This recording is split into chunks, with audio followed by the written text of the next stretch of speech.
Bem, boa tarde a todos e todas.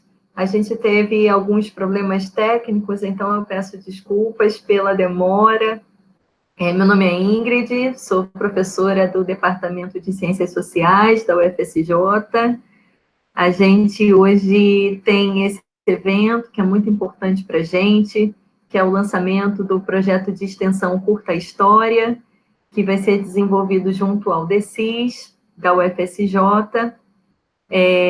Temos aqui a honra de receber a professora Patrícia Teixeira de Sá, da UF, da Universidade Federal Fluminense. Ela é professora da Faculdade de Educação, está aqui conosco hoje. Professor Alfredo, coordenador do projeto Curta História, junto comigo. Recebemos também a Bruna e o Gabriel, que são estudantes da graduação de História da UFSJ, vão compartilhar também conosco as suas vivências nesse tempo de pandemia. Gostaria de agradecer também a professora Cássia Palha, que é a coordenadora do LIS, Laboratório de Imagem e Som da UFSJ, o laboratório que abraçou a nossa ideia desde o início, de analisarmos, né, a produção que é veiculada hoje no YouTube, uma produção que aborda temas de história, a história da sala de aula, né, a história que consta nos livros didáticos. Gostaria de agradecer também ao Giovanni e ao Eduardo, que estão nos ajudando com essa questão técnica, né, estamos no YouTube, então precisamos de toda uma estrutura por trás dessa tela que vocês estão assistindo agora, né, e eles estão aqui nos apoiando nesse sentido.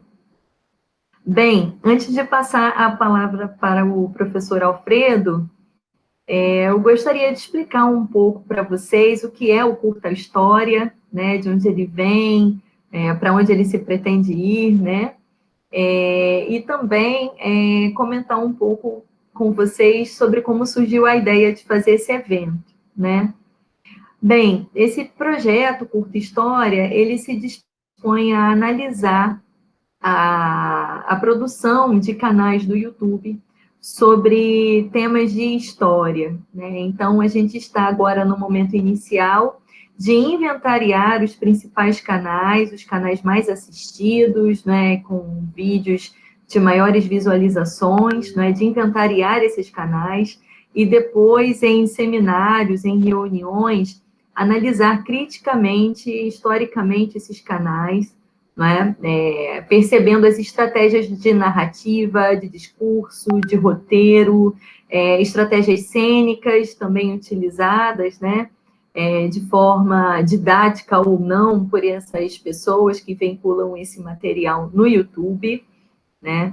E em seguida, após a gente realizar esse momento de inventário, reflexão e análise desses vídeos, a criação de um canal no YouTube chamado Curta História, no qual os nossos alunos vão produzir conteúdo, vão produzir roteiros e vídeos, também buscando fazer, não é, essa produção para ser consumida por alunos e professores no ensino básico de História.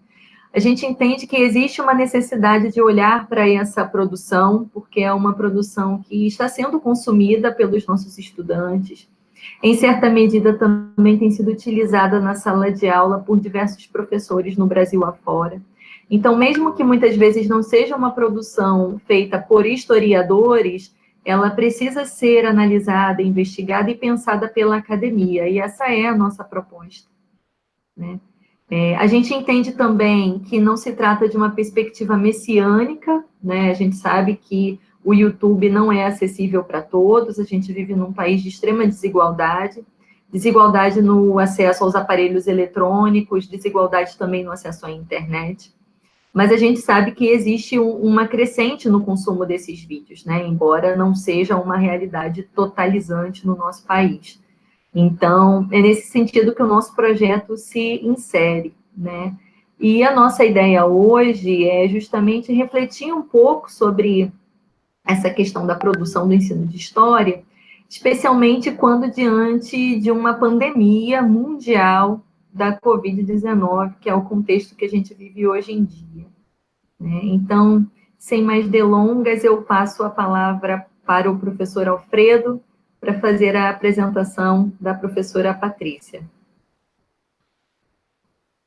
Tá. Muito obrigado, Ingrid. Eu vou aproveitar também para agradecer a você por compartilhar o desenvolvimento desse projeto.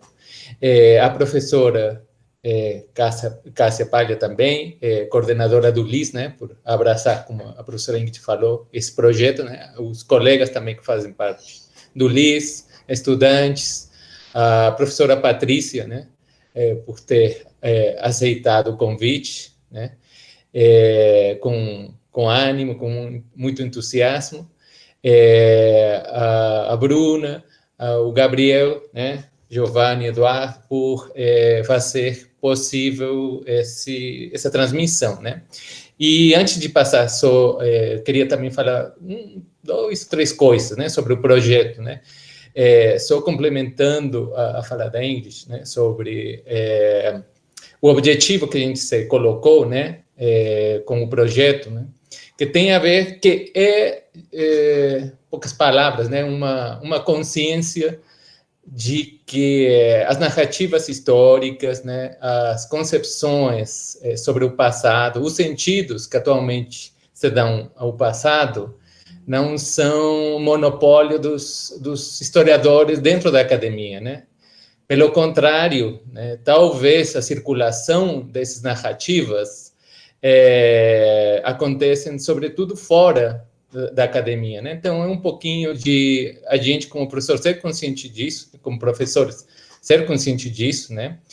E com o projeto, o que a gente pretende fazer é analisar só uma parte, um trecho desse uso, dessa produção e uso, né, das narrativas históricas, né?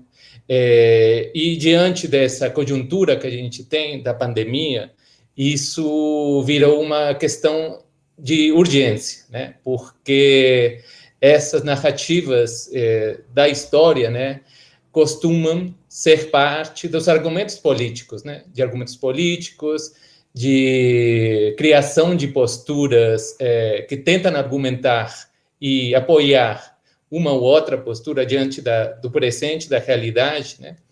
Então, como a professora Ingrid falou, né, a gente é consciente dos limites do YouTube, mas também, por outra parte, sabe dos alcances do YouTube, né? Então, nesse sentido, o projeto tenta, né, convocar essa análise, né, esse olhar crítico sobre essas formas de circulação das narrativas históricas nesse momento e, no geral, na sociedade do capitalismo na qual a gente vive, né?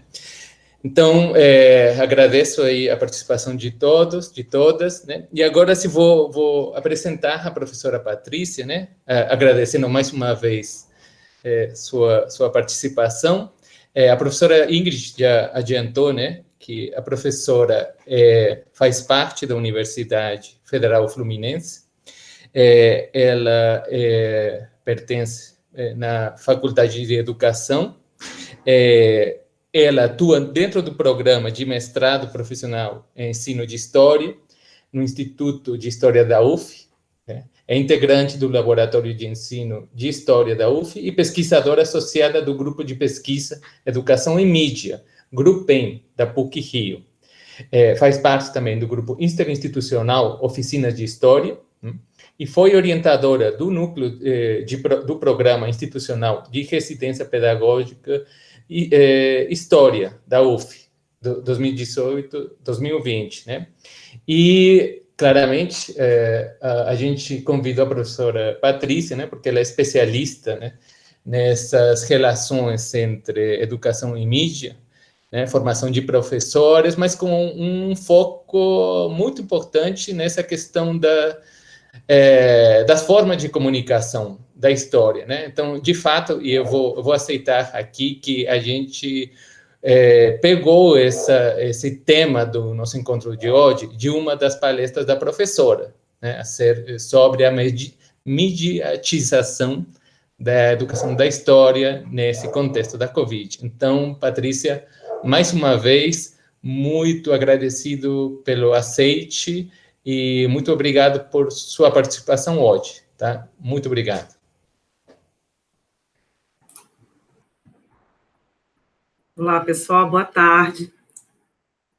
Vocês me escutam?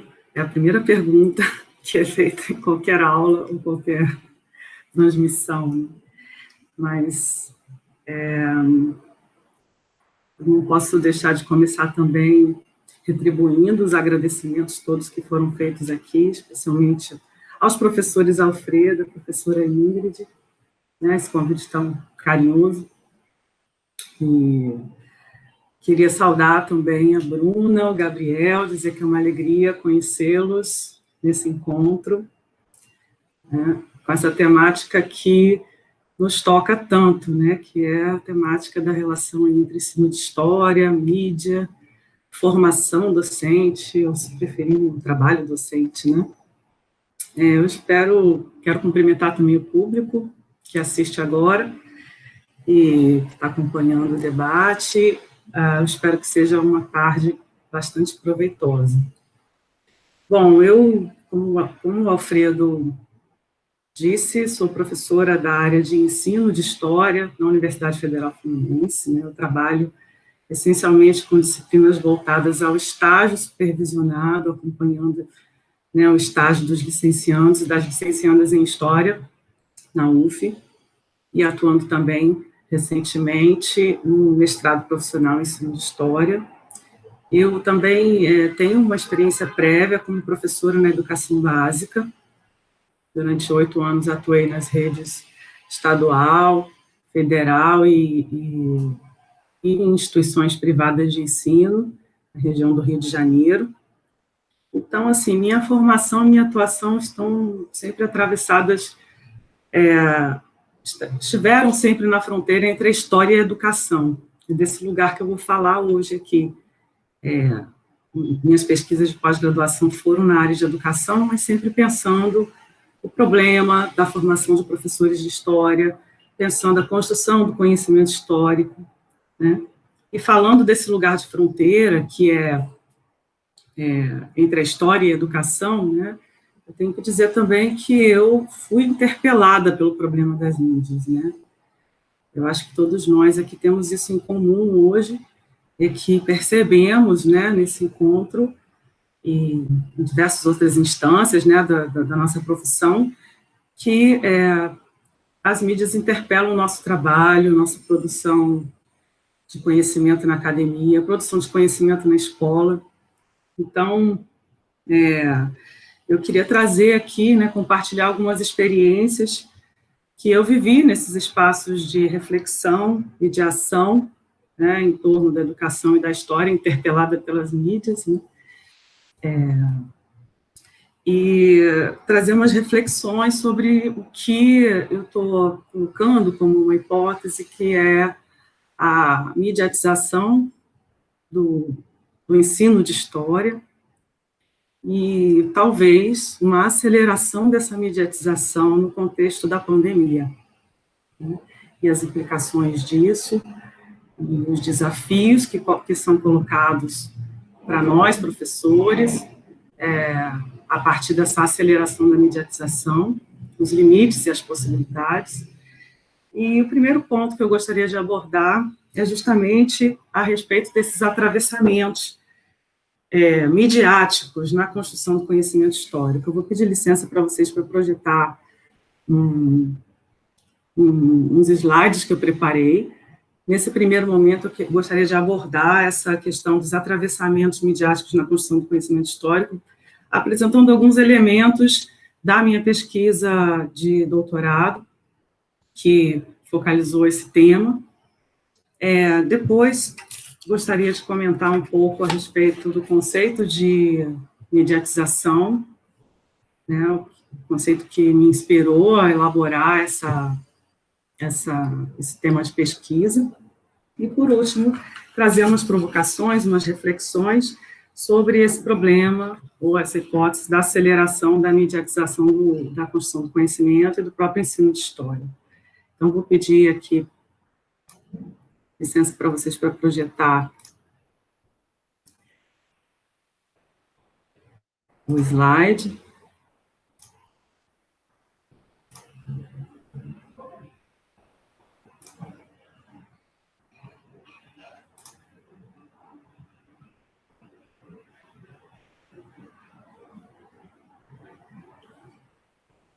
Como agora não escuto vocês, gostaria de saber se está aparecendo. Alguém pode... Tá sim, professora. Obrigada. Então, está aí o meu e-mail, né, para quem quiser manter um contato. Mas, pensando nesse primeiro ponto da fala, né, primeira parte da minha fala, de trazer à tona aqui alguns elementos da pesquisa que gerou, né, a construção desse problema da mediatização da construção do conhecimento, eu queria, antes de mais nada, apresentar aqui algumas questões que mobilizaram essa preocupação, né, a construção desse problema de pesquisa. A primeira questão é a tensão entre as tensões existentes entre uma lógica da escola, ou se a gente preferir, entre a cultura escolar, e a lógica da comunicação contemporânea, né? Penso também nesse problema dos atravessamentos entre a lógica da mídia e a lógica do conhecimento histórico escolar, já pressupondo que o conhecimento histórico escolar possui objetivos e especificidades diferentes do conhecimento histórico acadêmico, apesar de estar relacionado a ele, não se reduz ou se traduz como uma adaptação simples ou uma deformação do conhecimento que é produzido na academia. Ele tem uma especificidade, uma natureza específica. Uma pergunta que eu me faço e procuro investigar: como se apresentam, em meio às narrativas históricas escolares, as narrativas midiáticas, e como as narrativas midiáticas atravessam as narrativas docentes, e na produção do conhecimento histórico escolar, quais relações são estabelecidas entre as diversas instâncias de leitura sobre o passado e como se colocam as tensões advindas das diferentes leituras sobre o passado possíveis. Essa pesquisa, então, teve esse conjunto de questões assim, que eu procurei abordar, né, na investigação. Foi uma pesquisa sobre prática docente, né, sobre a construção do conhecimento em sala de aula. Então, eu fiz uma coleta de dados empírica dentro de uma escola municipal da rede de ensino do Rio de Janeiro. Então, foram 4 meses de investigação, de convivência, né, em 3 turmas do 9º ano do ensino fundamental. Então, eu gravei, fiz audiogravações das aulas, né, construí alguns questionários para serem respondidos pelos alunos a respeito dessa relação com a história na escola, com a aprendizagem histórica na escola e fora da escola, e também convoquei grupos de estudantes para participarem de entrevistas coletivas. Então, foram 8 entrevistas coletivas com os estudantes que se disponibilizaram a conversar e a falar sobre suas visões da história ensinada na escola, sobre suas visões na história, sobre a história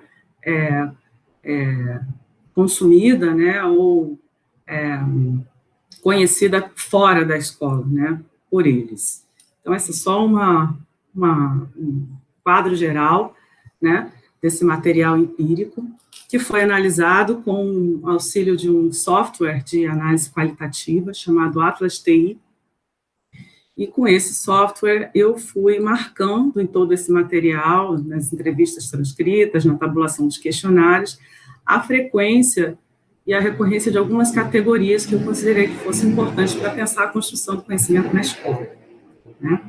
E em amarelo vocês estão vendo as categorias mais recorrentes nesse material, né?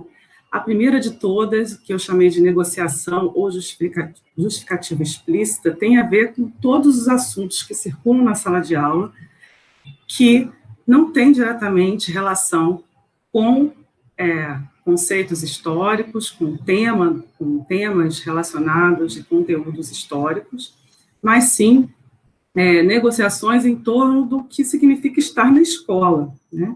Então, são ações de disciplinamento, são justificativas do porquê é preciso estudar aquilo, por que sentar, por que não pode sair. Então, a maior recorrência das conversas, né, da professora em relação aos alunos, tem a ver com essas demandas da própria cultura escolar, da realidade escolar. Em segundo lugar, vem realmente o trabalho com conceitos históricos, ou seja, desenvolvimento de ideias, de temas, de explicações históricas na sala de aula.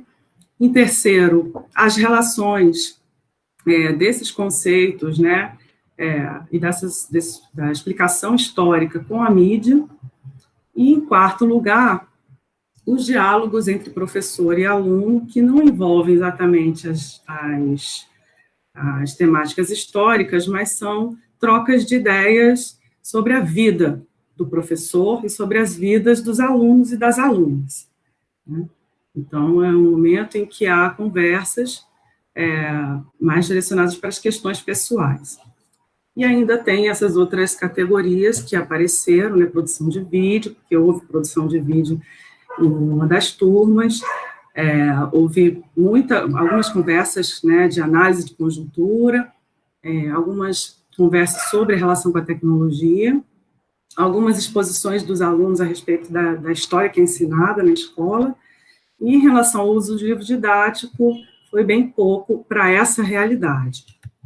Bom, a escola então, uma escola localizada num bairro na zona oeste do Rio de Janeiro, que fica a 60 quilômetros do centro da cidade, é uma escola de médio porte, bem equipada, e com um público de estudantes, as turmas, né, de estudantes, as 3 turmas que eu acompanhei, em sua maioria autodeclarado pardo ou negro, e filhos de trabalhadores do setor de serviços, indústria, construção civil ou trabalho doméstico na casa de outras pessoas, com escolaridade concentrada no ensino médio, né? E a professora era uma professora altamente qualificada, né, com mestrado, doutorado em História, e no momento fazia um pós-doutorado em Educação, tinha atuação nas redes estaduais de ensino no Rio de Janeiro, desde 2007, e um dado que é importante para nós é que agora ela está como uma professora na área de ensino de História numa universidade pública federal, ou seja, um excelente profissional que a própria carreira, né, as propostas de carreira docente naquele momento não atraíam a permanência dessa professora nessa rede de ensino, nessas condições. Então, acho que é importante também trazer isso. Bom, eu não vou detalhar muito os dados todos da pesquisa, eu quero ressaltar apenas dois elementos que foram apurados a partir dos questionários. Eu perguntei aos alunos sobre o que eles consideravam, quais são as situações de aprendizagem histórica que eles vivenciam fora da escola. E aí estão algumas opções que eu coloquei no questionário, e a cor verde representa nunca ou raramente. Então, nunca ou raramente, esses alunos declararam que quase nunca ou raramente assistem canais de TV especializados em história, isso não acontece, e a biblioteca pública praticamente não acontece.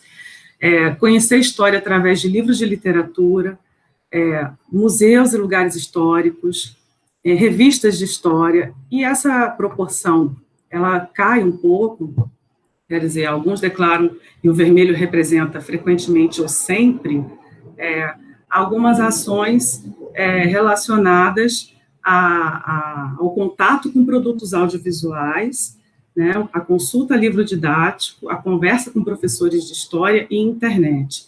São essas as práticas, né, que eles declaram que mais utilizam para conhecer história ou para buscar solucionar alguma dúvida, uma curiosidade em relação à história fora da escola. Então, é o contato com produtos audiovisuais, a confiança no livro didático, a confiança na palavra do professor e as informações buscadas na internet. Esse é o gráfico da segunda turma, né, que também apresenta resultados semelhantes, e esse é o gráfico da terceira turma. A turma 3, por exemplo, declarou com muito mais frequência a questão dos filmes, novelas e minisséries, né, e a busca de informações pela internet, mais do que as turmas anteriores. E eu também fiz a pergunta sobre as situações de aprendizagem histórica na escola, né, e aqui o Nunca Raramente, que representa o verde, como que eles declaram que aprendem história na escola, qual é a forma, né, enfim, o vermelho representando frequentemente ou sempre, você pode perceber aqui que a segundo item, né, ouvindo a fala do professor, é o que eles marcaram que significa para eles uma situação de aprendizagem histórica na escola, né. Então, ouvindo a fala do professor é sempre a mais significativa das respostas. Fazer exercícios escritos, né, também, mas realmente consultar o livro didático está meio a meio, praticamente, mas vocês podem perceber que essa é uma constante também nas outras turmas. Ouvir a fala do professor, e nessa turma até aumenta a consulta ao livro didático, e fazendo exercícios escritos. E as questões relacionadas à atividade na internet, aprender a usar o computador com o auxílio do professor, são bem menos marcadas por eles, né?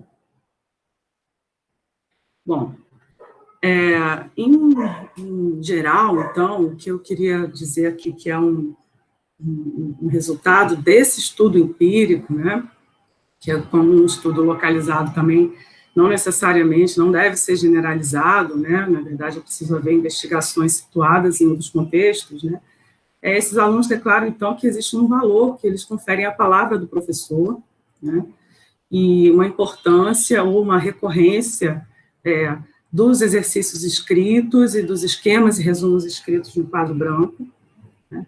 Nas entrevistas, eles apontam que o audiovisual, apesar deles terem muito contato com o audiovisual, né, em relação a outras formas de aprendizagem histórica fora da escola, eles declaram que o audiovisual também é uma fonte de manipulação, de desconfiança, apesar de ser uma fonte de imaginário histórico. Eles têm muita desconfiança sobre os processos de edição, que eles não usam a palavra edição, mas usam a palavra manipulação para dizer que é um produto que tem uma intencionalidade, né?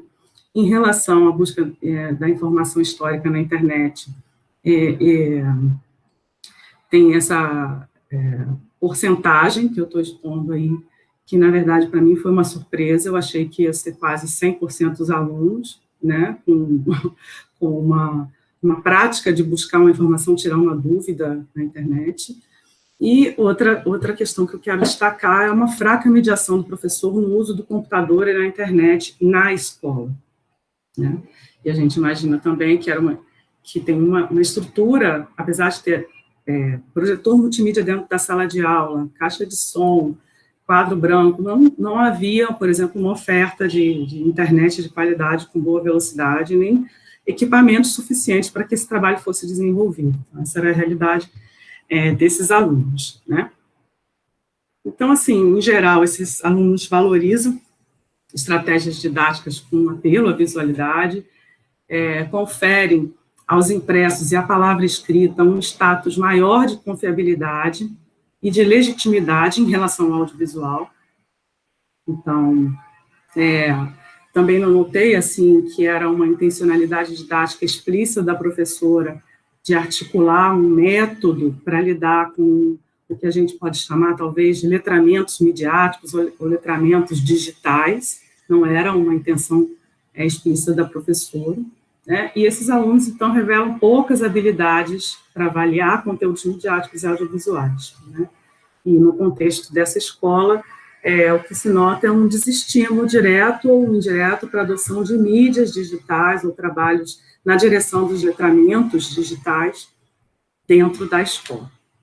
Bom, o que eu gostaria de levantar a partir disso, né?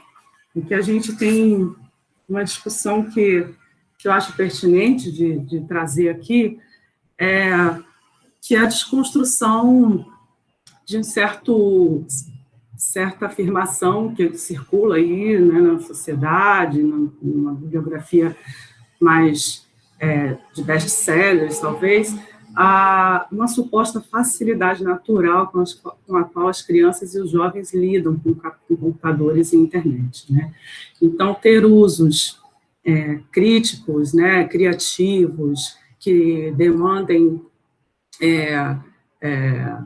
habilidades, né, para produção, para participação na dimensão pública, né, da construção do conhecimento, das relações sociais.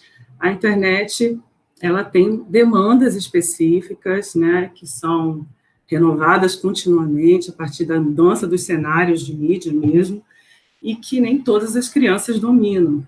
Isso a gente tem que olhar com desconfiança, né, um discurso de que as crianças já nascem dominando o uso, né, dos equipamentos digitais.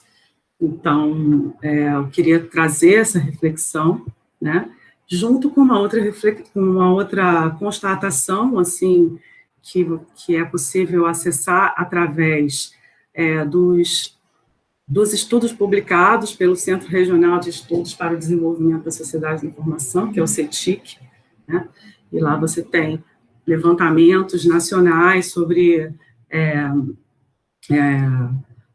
o uso, né, e apropriação de internet, né, nas escolas, nos domicílios, nas empresas, e a pesquisa TIC Educação de 2019 apontou que quase a totalidade das escolas urbanas possuem computadores e internet, né? Só que cerca de 70% só possuem até 15 computadores para uso pedagógico. E isso já torna problemático, por exemplo, a questão do método, né, ou de uma intenção do professor de fazer a mediação para o uso, né, de computador para produção de conhecimento, para pesquisa, porque na maior parte não há equipamento suficiente para isso. Esse é um indicador muito preocupante, que apesar de alguns alunos possuírem seus equipamentos pessoais, né, a pesquisa aponta que quase, né, só 3% desloca, então, uma porcentagem de 3% desloca seus equipamentos para realizar atividades na escola, né? E isso faz a gente pensar que essas práticas pedagógicas mediadas por tecnologias digitais não são consolidadas como tradição escolar, né? Não estão na cultura escolar ainda. Bom, esses dados, né, esses cenários, para mim é importante compreender a partir de um conceito que vem da área de comunicação, né, que pode fazer uma interface interessante para mim, para a educação e para o ensino de história, que é esse conceito de mediatização, né. Eu vou me basear aqui em um artigo Harvard, que está publicado numa revista da USP, a revista Matrizes, é uma tradução de um artigo que traz essa reflexão sobre mediatização, uma tentativa de teorização mesmo da mídia como agente, né, de mudanças, E, assim, uma primeira questão é pensar a mediatização como um movimento, como um conceito que reflete a onipresença das mídias na sociedade contemporânea, e com poder até de atravessar outras instituições e forçá-las a dar resposta às ações das mídias, né? Então, assim, escola e família ainda podem ser consideradas como as instâncias mais importantes para a socialização das novas gerações, mas, segundo Harvard,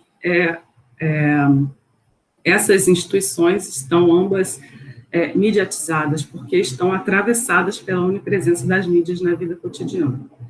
Então, tem uma direção de pesquisa que pode, de interesse, né, de investigação, que pode levar a gente a pesquisar como essas instituições mudam, né, de caráter, de função, de estrutura, em resposta a essa onipresença das mídias na vida cotidiana, né? E aí vem essa reflexão, essa proposta de que existiria uma lógica da mídia, ou seja, como uma instituição autônoma independente, a mídia tem um modus operandi institucional, estético e tecnológico dos meios, e que provoca, atravessa outras instituições e forçam outras instituições a criarem respostas e interações, né? E aí a pergunta que eu fiz na tese, continuo fazendo para outros contextos, né, se a gente está vivendo uma imediatização do conhecimento escolar, né? Vou recuperar aqui uma fala, uma teoria, né, construída na obra da professora Ana Maria Monteiro, que estuda currículo, formação docente, didática, né, saberes docentes, e ela sempre apresenta uma reflexão, né, que os professores instituem um processo de recontextualização e hibridização das explicações históricas, né, e os aspectos relacionados às referências culturais dos alunos, né, misturado, então, hibridizado e recontextualizado, é uma ação, é uma prática docente para tornar possível a atribuição de sentido ao objeto de estudo, que é o conhecimento histórico escolar. Então, o argumento que eu coloco aqui é a mídia, apesar desse cenário desfavorável para o trabalho sistemático, intencional, com letramentos midiáticos, né, na escola, a mídia acaba estando presente porque ela faz parte do repertório cultural dos alunos, né? E, nesse sentido, pode estar atravessando, interpelando a própria construção do conhecimento histórico na escola, né?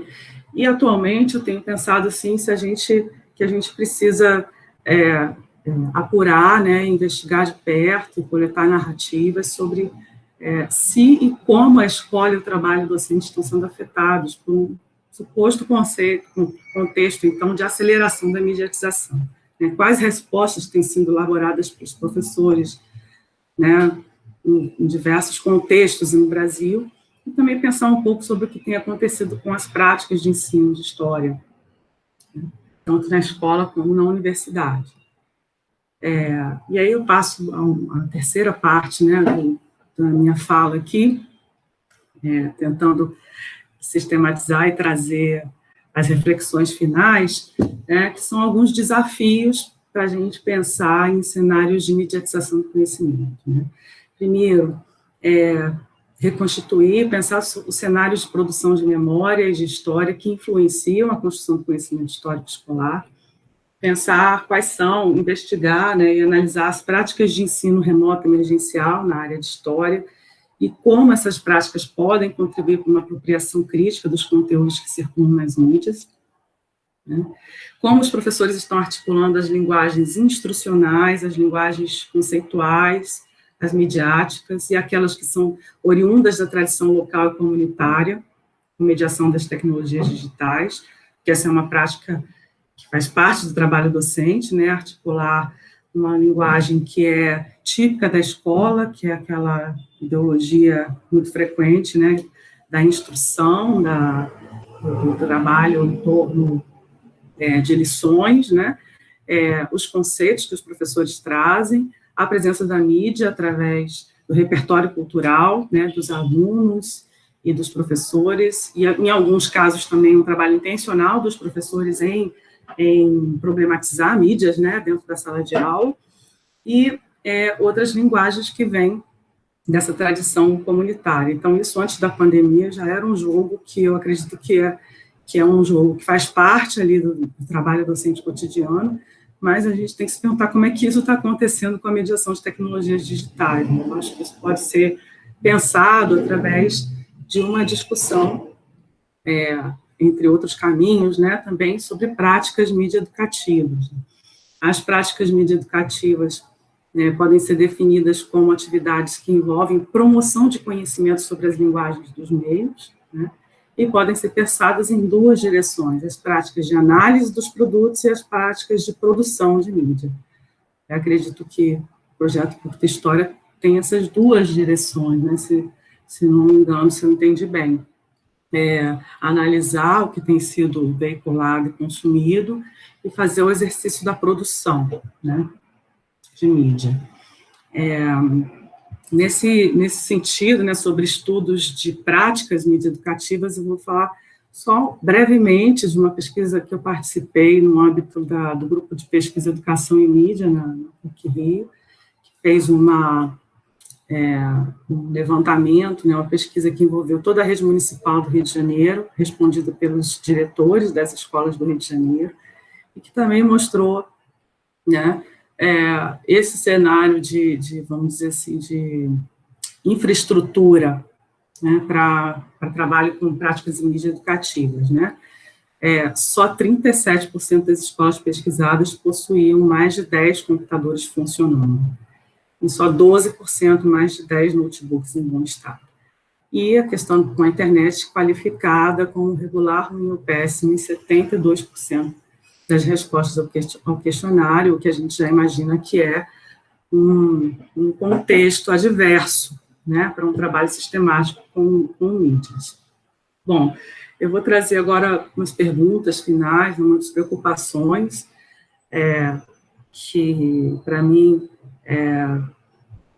tem atravessado a minha prática de ensino e aquelas dos professores com os quais eu converso e lido, né, no meu trabalho cotidiano, né.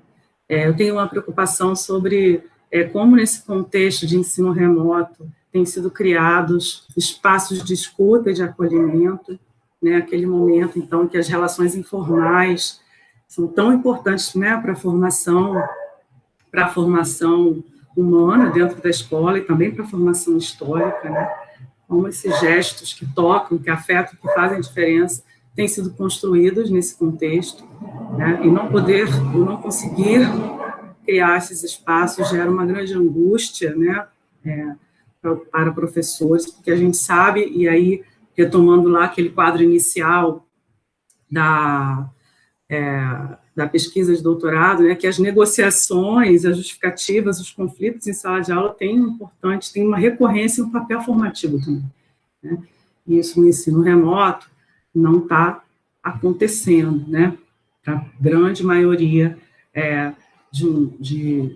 dos professores que têm reclamado muito da falta de participação ativa dos alunos, ou questionado, né, sobre o que, de fato, esses alunos aprendem nas escolas com esses projetos diversos e tão diferentes, né, projetos que foram pensados emergencialmente, né, para atender essa demanda da educação de maneira remota e emergencial, né. E também queria deixar aqui uma necessidade que a gente precisa dar uma atenção, né, que fazer uma crítica, um reforço de uma lógica que é instrucional, que é baseada naquele formato de lições e de estudos dirigidos, né, que secundariza o potencial do diálogo, da criatividade, das negociações na construção do conhecimento, né. Eu também acho que preciso ouvir as estratégias e reflexões de professores sobre como a escola pode contribuir para esses usos críticos e criativos de mídias, né. E uma questão também que me preocupa muito é como questões sensíveis, temas sensíveis da história estão sendo trabalhados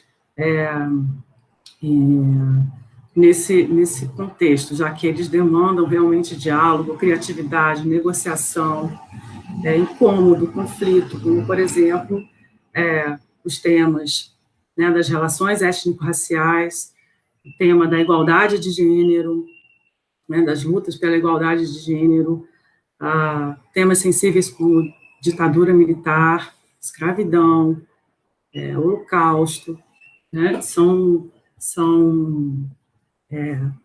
difíceis de serem enfrentados no face a face, e eu me pergunto como é que têm sido enfrentados agora, né, nesse contexto.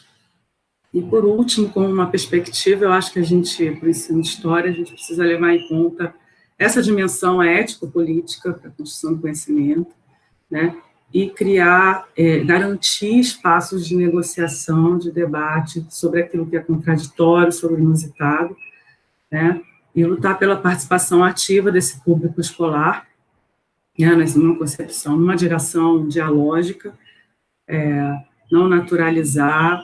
Se a pandemia se estende, esse ensino remoto se estende, eu acho que a gente tem que pensar muito bem a respeito dos impactos disso para uma educação, para o ensino de história, que leve em conta, né, essa dimensão ética-política de superação das desigualdades sociais, educacionais, raciais e de gênero. Bem, eu acho que agradeço pela atenção até agora e a gente continua essa conversa.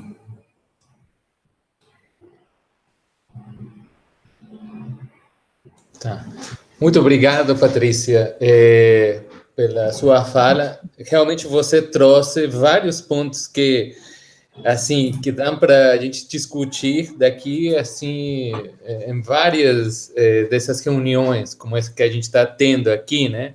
Desde a questão das características que você conseguiu perceber, né, de alguns estudantes, até essa crítica sobre não apenas a questão das formas, ou seja, dos meios pelos quais se comunica, né, um conhecimento, mas também dos conteúdos, que é outra parte que a gente tem que estar também muito atento, né, essa questão do que se ensina, né, através desses produtos midiáticos, mas também dentro da escola, né.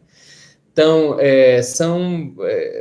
a questão, por exemplo, desse preconceito de que os estudantes mais novos, né, têm uma naturalidade com o tratamento das mídias, né, mais tecnologicamente, digamos, avançadas. E isso eu acho também muito, muito interessante, né? Então, muito obrigado mais uma vez, Patrícia, né? Eu acho que vão ser pontos para essa discussão final da gente. Muito obrigado. E então, agora vamos passar para os comentários também, né, dos nossos estudantes, né? E, em primeiro lugar, né, vou dar a palavra para a Bruna, né? Bruna da Silva, que é estudante do curso de História da UFSJ, do 8º período, né, para fazer os comentários, tanto da sua experiência como estudante, e também da fala da professora Patrícia. Bruna, obrigado. Boa tarde para todo mundo. Primeiramente, eu gostaria muito de agradecer a fala da professora Patrícia. Eu acho que nesse momento que a gente está tão soterrado assim, por essa angústia de não saber o dia do amanhã, acho que às vezes a gente vai vivendo um dia de cada vez e se perde um pouco. Então, refletir sobre esse assunto assim, é extremamente importante. Eu também gostaria de agradecer o convite da professora Ingrid e do Alfredo, e também por proporcionarem, né, o curso História, que eu acho que vai ser muito, muito importante para a gente que está participando e para todo o curso de História, assim. Eu acho que a gente tem que cada vez se aproximar mais dessas possibilidades. Eu vou tentar traçar rapidamente aqui como que foi minha experiência docente, né, na graduação, assim. Eu entrei na universidade em 2017, né, e saí direto do ensino médio. E em 2018 eu já entrei no PIBID. Então eu tive experiência do PIBID com as aulas presenciais, com tudo normal.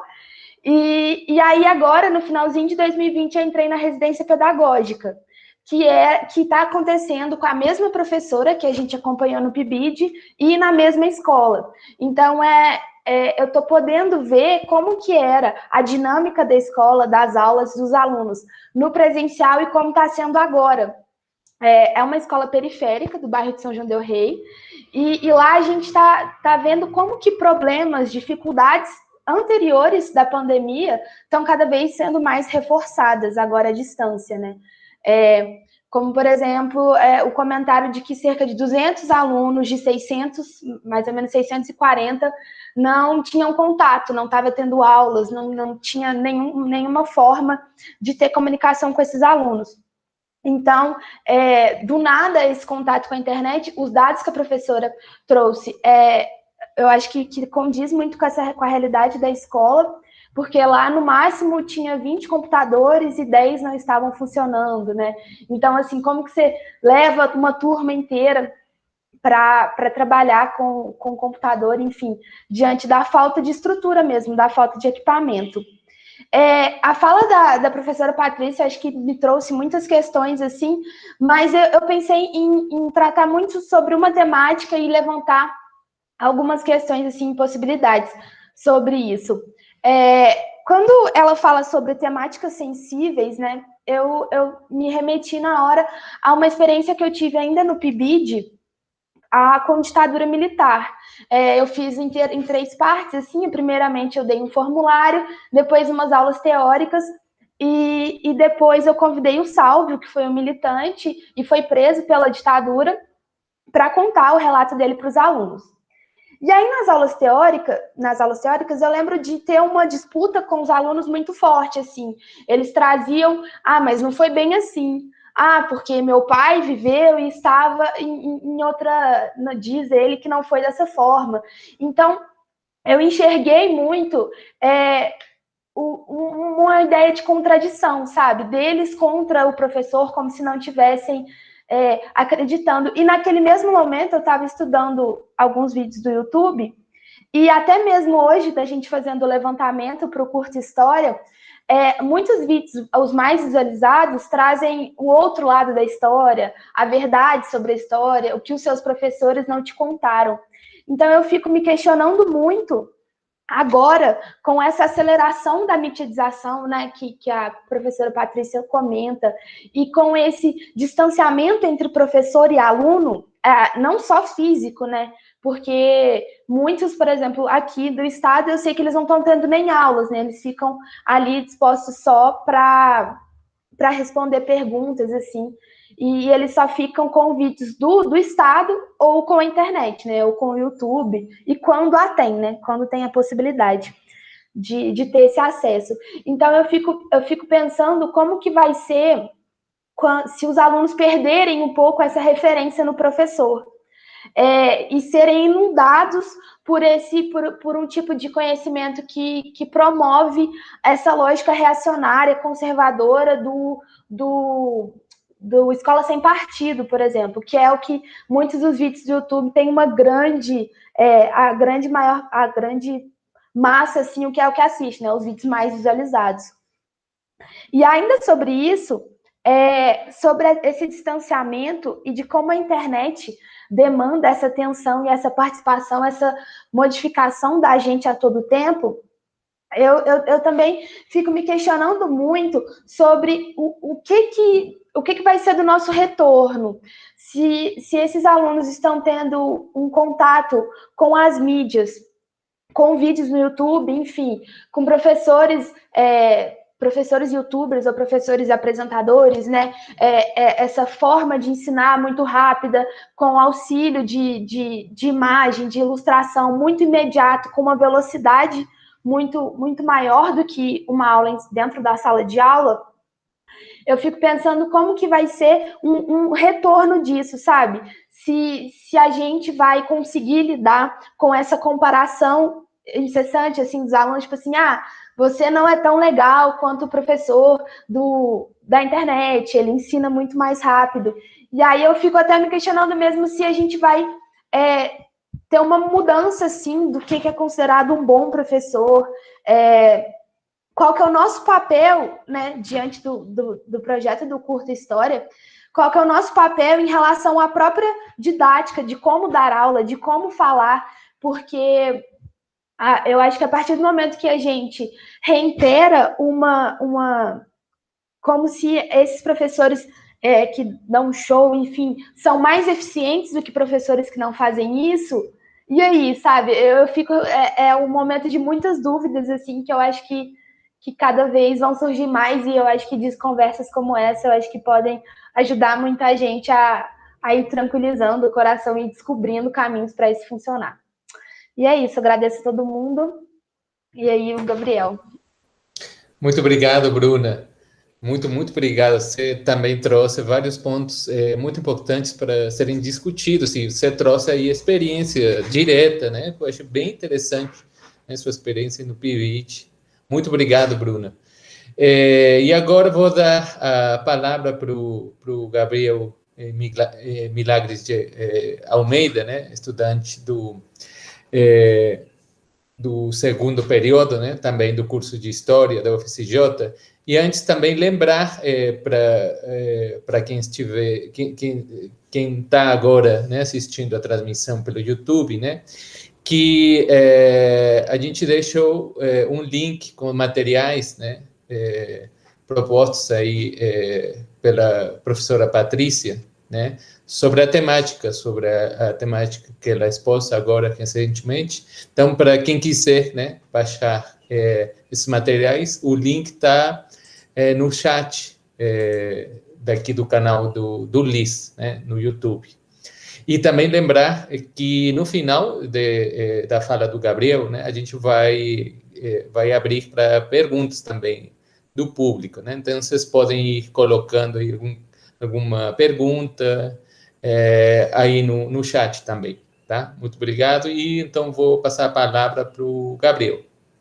Gabriel. Boa tarde a todos. Eu queria começar agradecendo a professora Patrícia por essa aula espetacular que ela deu. É muito bom, é muito gratificante ter o privilégio de poder assistir e poder absorver um pouco dos conhecimentos da professora. Gostaria também de agradecer a oportunidade que o Alfredo e que a Ingrid me deu de estar aqui contribuindo nesse momento aqui muito especial que vai do início do nosso projeto, que tem muito a acrescentar na comunidade acadêmica, nos estudantes de história, na comunidade de São João del Rei. Eu fico muito grato mesmo de poder estar fazendo parte disso. E, ao contrário da Bruna, que está no 8º período, eu estou começando agora, é outra perspectiva, né, de quem está no começo dessa jornada e que já não começou de uma maneira não começou de uma maneira agradável, porque eu tive apenas 2 semanas de aula presencial e depois disso foi decretado pandemia e, enfim, e no final do ano passado eu fiz a minha inscrição para o PIBID, estou participando e está sendo, assim, uma experiência muito diferente, porque quando eu ouvi falar no PIBID lá, quando ainda tinha as aulas presenciais, os veteranos me falavam que seria um projeto de muita integração, de socialização, de uma relação entre os alunos e os estagiários do PIBID, que a gente ia experimentar, vivenciar essa prática da docência, e agora com esse momento da pandemia, é algo que fica muito difícil, porque esse distanciamento, para os professores, é muito difícil. Imagina para nós, imagina para mim, que estou começando agora, que ainda não tenho uma referência presencial de sala de aula. A minha primeira experiência, a minha primeira referência é nesse modelo virtual de aulas síncronas. Enfim, eu iniciei o PIBID, a professora de História do colégio participante, ela organizou um esquema que eu achei bem interessante, de aulas semanais toda sexta-feira. Ela não era obrigatório, claro, era para quem tivesse interesse, também tivesse condições de poder acessar uma reunião pelo Google Meet, e também tinha a participação dos estagiários, e cada aula a professora permitia com que a gente, no final, desse alguma contribuição para o tema que ela abordou na aula, e isso foi, assim, o mais próximo que a gente pôde chegar de uma sala de aula, né, e foi um processo, assim, muito interessante, porque é muito estranho você dar a aula na frente do computador, você não vê o rosto dos alunos, você não tem uma referência de que a aula está boa, a aula não está boa, se está rendendo, se não está. mas apesar disso, eu achei a ideia da professora muito boa, que acrescentou, de certa forma, que nos fez vivenciar, mesmo que um pouquinho essa questão da prática, né? E eu tive também uma oportunidade, e eu lembrei disso nessa palestra agora da Patrícia, quando ela falou algo sobre esse contato humano que agora, na pandemia, não é permitido. Eu senti que os alunos eles estavam muito perdidos, porque a gente estava dando aula para os alunos do terceiro ano, né?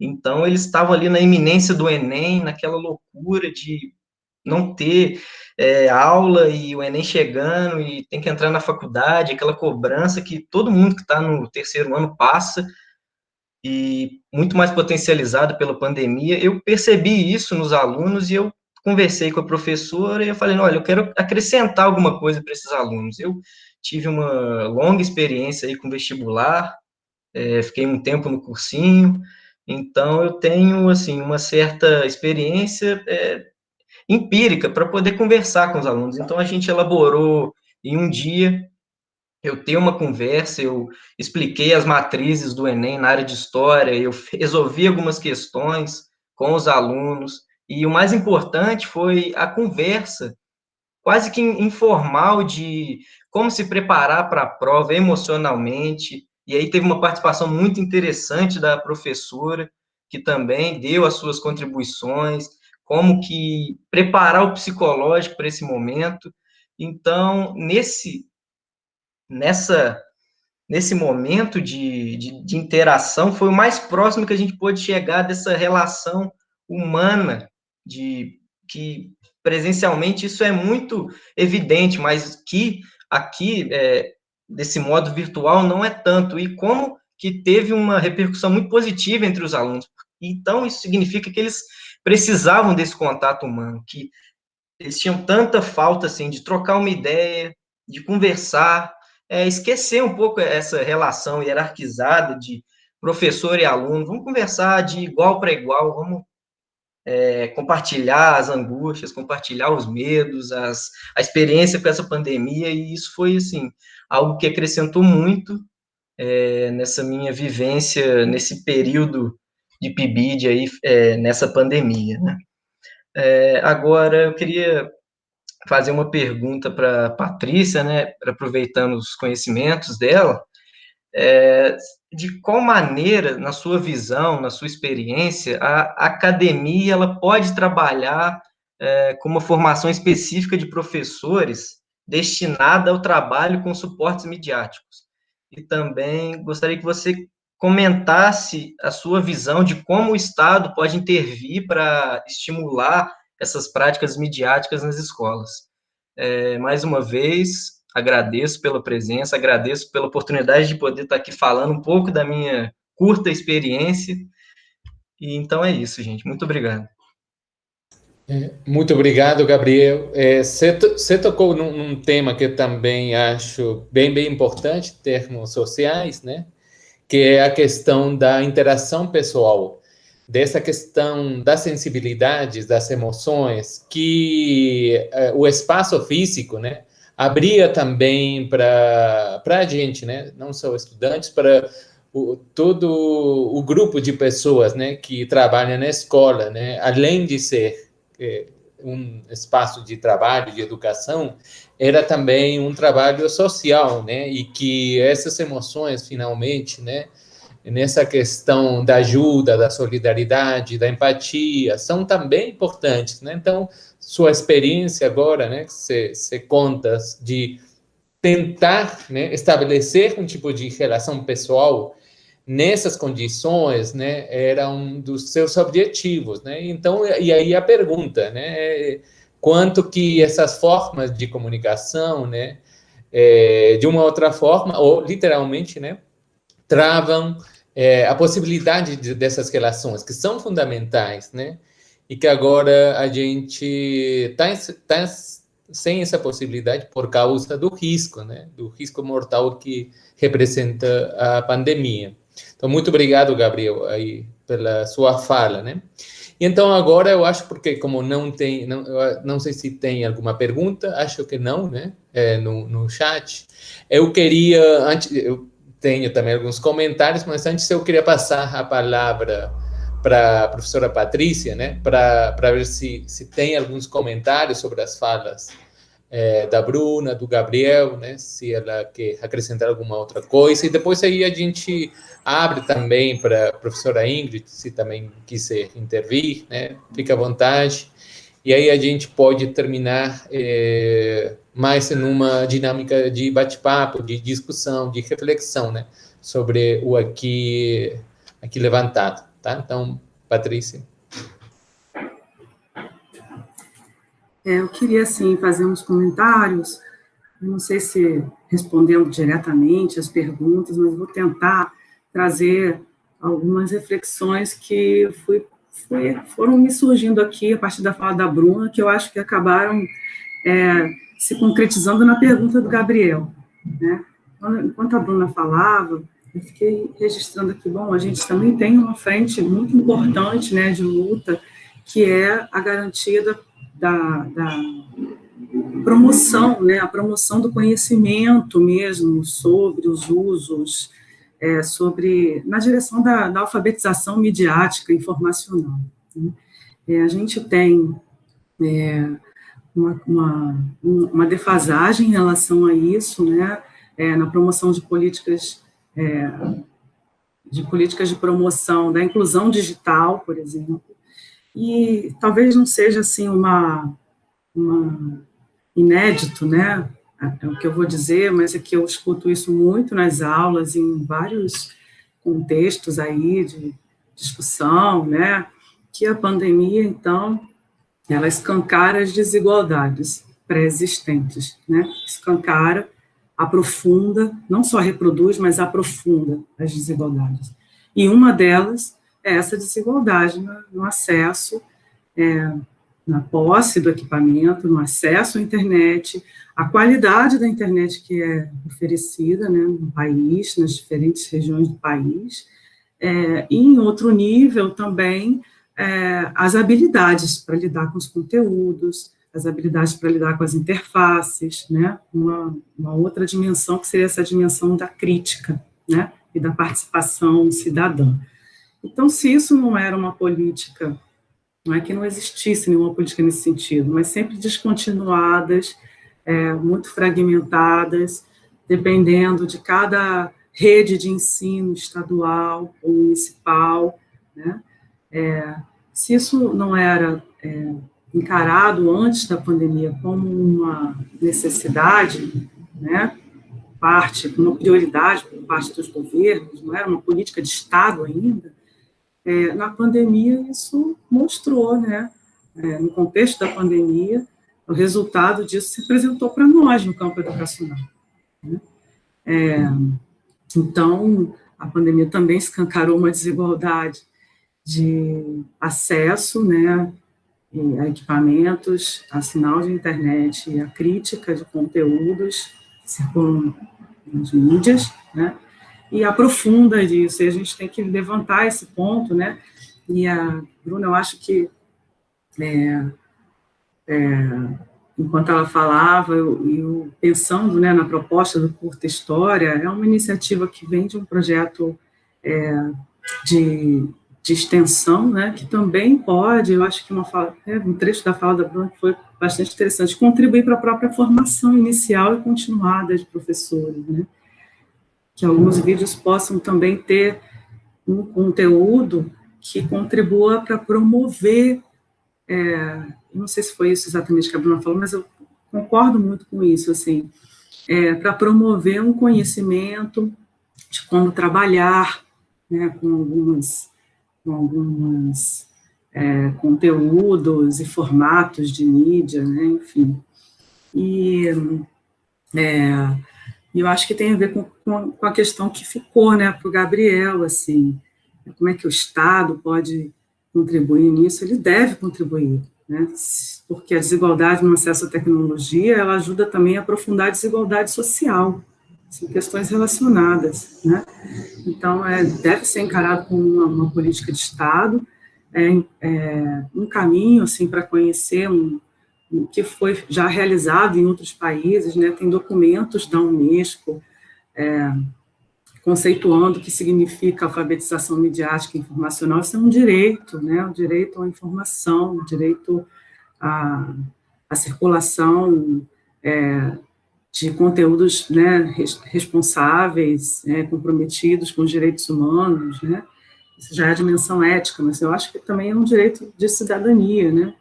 Então, alguns países possuem políticas, né, de Estado nesse sentido. Acho que também pode ser uma direção, assim, de conhecer um pouco o que está sendo feito, o que já foi feito, Portugal, Inglaterra, os países do norte da Europa têm muito mais adiantados, né, no ensaio dessas políticas públicas de promoção, né, de conhecimento, de acesso às mídias.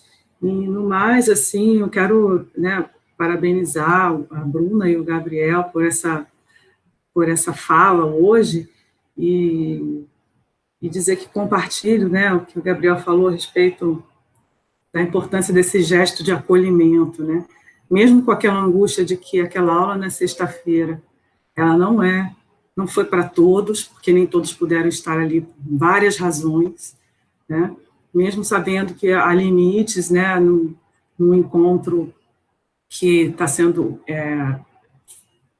realizado sem um apoio institucional, né, sem uma política de investimento séria, em equipamentos para esses alunos, para internet, formação para os professores, né? Mesmo assim, eu acho que merece muita...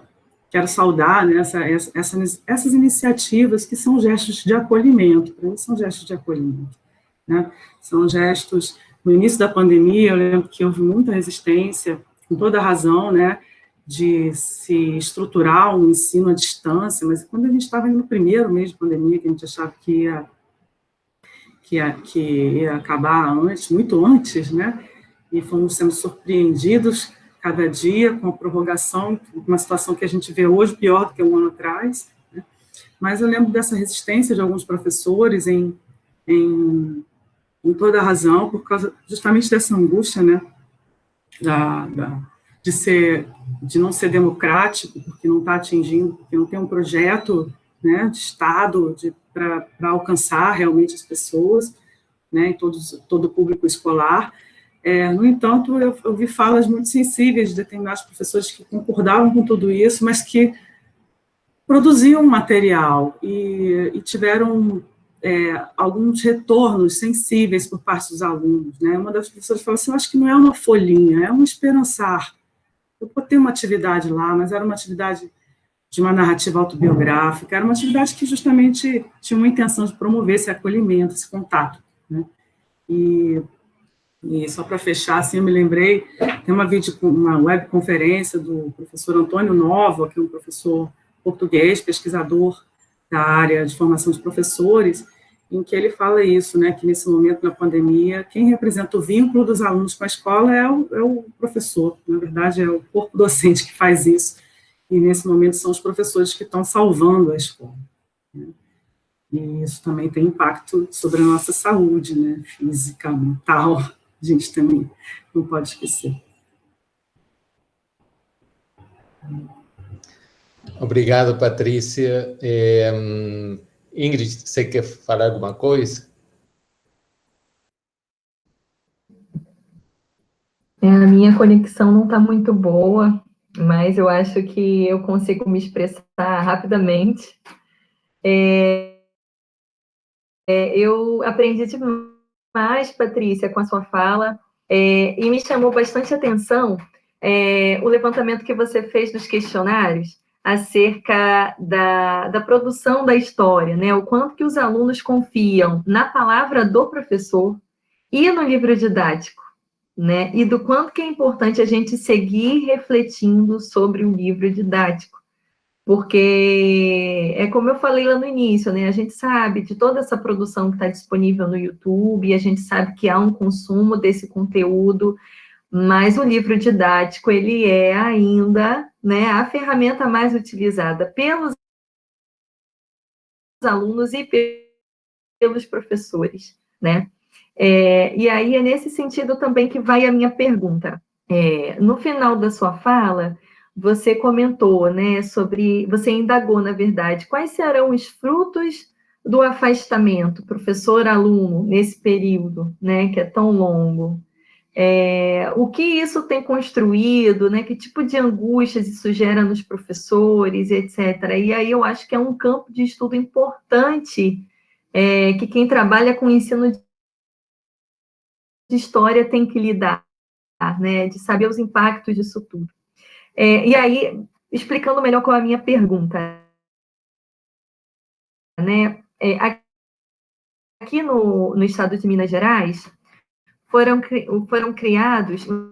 Vocês me escutam, gente? Sim? A conexão está péssima. Vocês me escutam? Tá picando um pouquinho, mas dá para te escutar, Ingrid. Tá, eu vou tirar a câmera porque eu acho que melhora. Espera aí. Tá.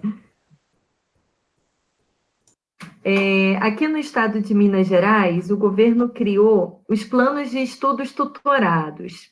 Eles chamam de PETs. O que são esses PETs? São materiais didáticos, assim, super resumidos, abordados de tempos em tempos. Então, por exemplo, no ano de 2020, a cada um mês era um PET, né? E aí a professora pedia para que os alunos fizessem as atividades daquele PET e retornassem para que ela corrigisse e fizesse o controle de quem estava fazendo as questões e quem não estava fazendo, né?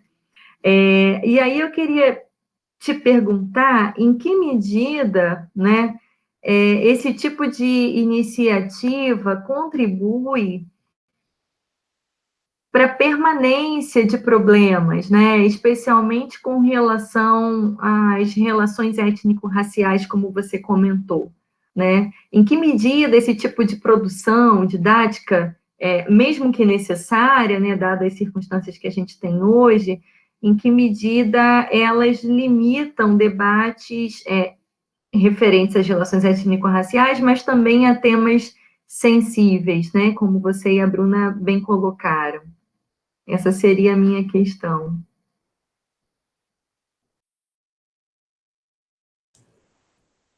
Ô, Patrícia, deu oi, né?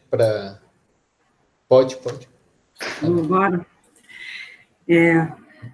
muito boa essa questão, Ingrid, é uma angústia para mim enorme, e é uma angústia que eu vejo também presente nos professores comprometidos, né, com práticas antirracistas, que procuram enfrentar, né, diversos tipos de desigualdade através também do seu trabalho cotidiano.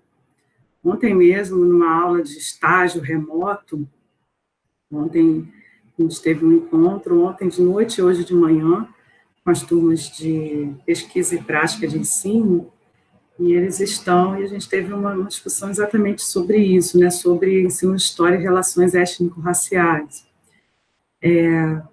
E alguns pontos, assim, eu acho que na sua própria fala a gente já pode, né, capturar uma pista. A gente precisa dar uma atenção sobre o material que é o livro didático, que a partir das políticas públicas, né, que virou uma política de Estado, o Plano Nacional do Livro Didático, houve bastante mudanças para melhor, né,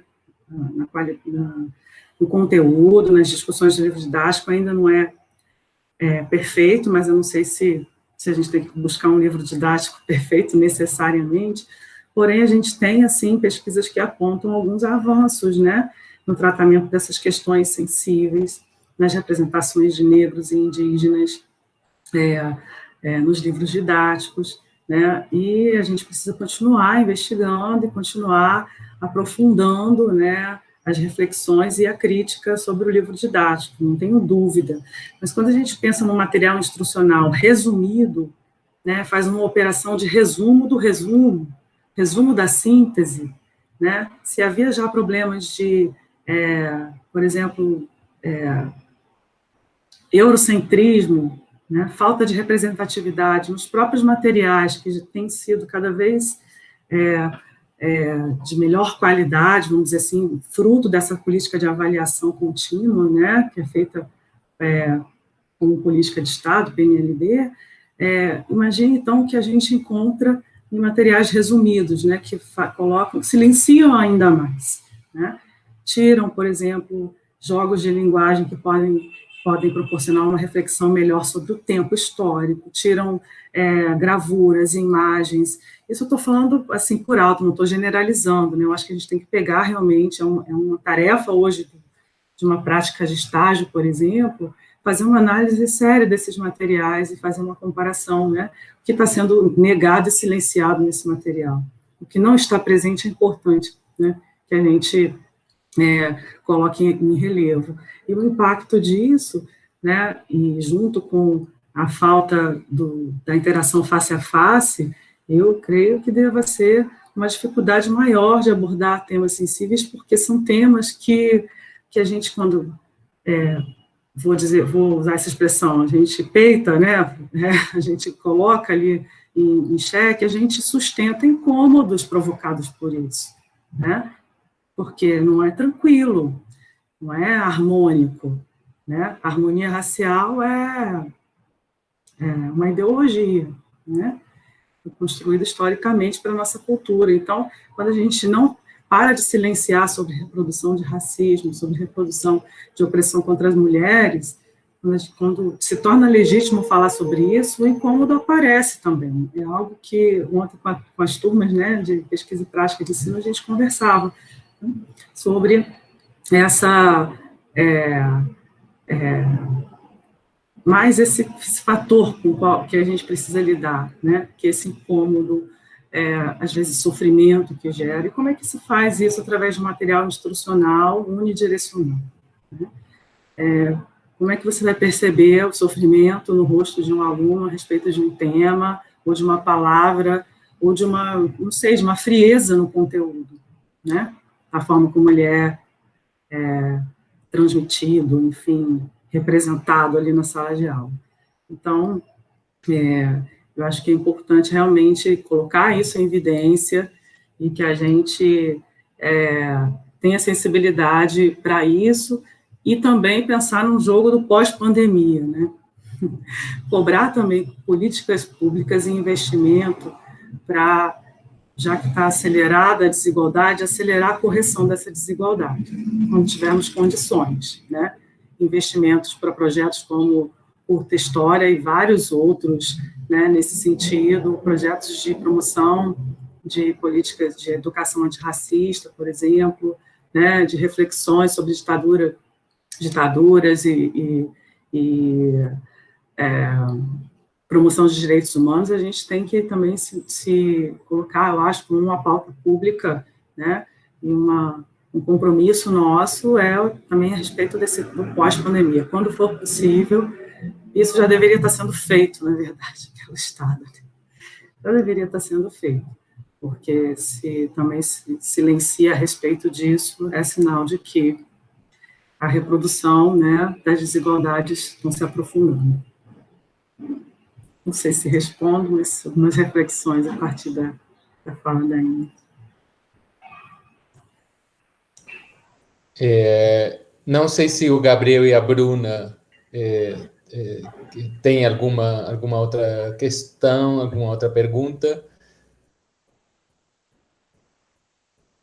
Eu tenho. Tá. Justamente que a professora Patrícia falou desse pós-pandemia, né? Eu já até tinha feito essa reflexão naquela reunião que a gente teve do Curta História, nossa primeira reunião, a respeito de quão diferente vai ser a volta e se a pandemia foi e está sendo um divisor de águas da educação pré-pandemia, agora para a educação pós-pandemia, se a referência educacional desses alunos, que muitos deles têm agora muito mais a referência do YouTube, a referência das mídias e pouco a referência dos professores. Eu queria saber como que essa volta vai representar para eles, se eles vão dar, assim, tanta ênfase para os professores, ou se eles vão dar mais ênfase agora para o que eles veem na internet. Então, é algo que eu tenho refletido muito aqui a respeito desse período de pós-pandemia. Bom, Gabriel, acho uma preocupação super pertinente, importantíssima, né? A gente não tem como prever, mas acho que uma hipótese é bastante razoável, né? Por exemplo, na replicação de um estudo sobre o que eles acham mais importante para aprender história, em outros contextos, na forma como eu fiz lá o questionário, pode ser que apareça muito menos a resposta ou só a palavra do professor. Talvez, assim, mesmo num estudo contemporâneo aquele, se você for para outra classe social, outra região, também pode haver, né, variações nesse sentido. Então, os impactos também eles precisam ser pensados na relação com esses contextos, né, com a própria história desses alunos em relação à posse de equipamento, concepções, né, práticas culturais, né. Eu imagino que, para uma parte de estudantes brasileiros, que é uma parte muito pequena, que estuda em escolas privadas, que tem 10 aulas por dia, eles estão ouvindo, não aguentam mais ouvir professor, né? O que é o contrário da grande maioria do público escolar brasileiro. Então, essa situação também precisa ser denunciada, né? Precisa ser exposta, e a gente precisa cobrar uma política comprometida com a correção disso, né? Com a superação desse abismo, né? Dessa desigualdade. Tá. Eu só, já para ir encerrando, eu acho que, Patrícia, na sua apresentação, você trouxe, e agora você, de alguma outra forma, repetiu, essa questão das disciplinas em termos corporais, né? Em termos emocionais também, que significa a educação presencial, mas que no caso dessa situação que a gente vive hoje, né, dessa educação pelas mídias, ou essa educação remota, também tem significado, né, formas importantes de conhecer ou de aprender, né, assim, com dinâmicas muito particulares para as quais a maioria nós, né, não estávamos preparados, né, corporalmente, né, psicologicamente, né, tem afetado profundamente. Então, aí eu pensei quão importante, né, essa reflexão também daquilo que serve como cenário dessas práticas educativas também, que são relações com as famílias, que você também fala aqui na sua apresentação, né? Digamos, a situação das próprias pessoas, a situação emocional, mas também aquilo que as próprias mídias, né, criam nesse núcleo familiar, nesse cenário que hoje é o cenário da convivência e também da educação da vida da gente, né? A gente, uma parte, né? Quem pode ficar em casa, né? O espaço social se veio reduzido assim drasticamente, né? E eu pensei aí quanto que as reproduções de estereótipos, de preconceitos, né, que essa mediatização dessa situação atual tem criado também para a gente, né? Então, eu acho também muito importante, né, ter essa discussão crítica, né, para esse fenômeno que vai além da prática educativa, né? Porque esses preconceitos, essas imagens, essas estéticas que ocultam outras histórias, outras realidades, né? Talvez hoje esteja muito mais assim, presente, né, nessa dinâmica. Então, aí, só para sublinhar, né, quão importante é ter uma linguagem crítica da própria transmissão desse conhecimento dos meios, né, das mídias, digamos, né, Então, mas que é um exercício que talvez a gente, como professor, não está muito, assim, treinado para isso, né? Então, eu acho que sua fala, para mim, me levantou sobre tudo isso também, né? Essas questões extra pedagógicas que são tão importantes para o aprendizado mesmo, né? Dos estudantes, mas da gente no geral, né? O lar, né, é um espaço de educação em outros sentidos também, né? Mesmo que agora esteja sobreposto vários, né? Várias dessas dimensões. Então, é só para agradecer, comentar isso, né? Muito obrigado. Pessoal, muito obrigada pela escuta, pelos comentários. Espero que a gente continue nosso diálogo. Não poderia também já deixar de agradecer ao Eduardo e ao Giovanni, né, pensando em como as habilidades técnicas são importantes, né, para fazer acontecer encontros como esses. Então, ambos aí que estão nos bastidores, resolvendo as questões técnicas, isso acho que também merece todo o nosso reconhecimento e agradecimento, né? Espero que a gente se encontre em outras oportunidades. Gostei muito. Muito obrigado, Patrícia. E então, gente, vamos encerrar nossa primeira transmissão aqui pelo canal do LIS, por enquanto, né? Mas daqui a pouco a gente vai ter um canal próprio, né?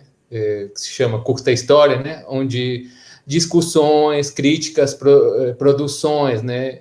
Sobre essa vinculação entre mídia e história, né? Vão aparecer, né? E nas quais a gente convida também para estar presente, né? Nesse encontro, tá? Então, eu acho que podemos fechar. É isso?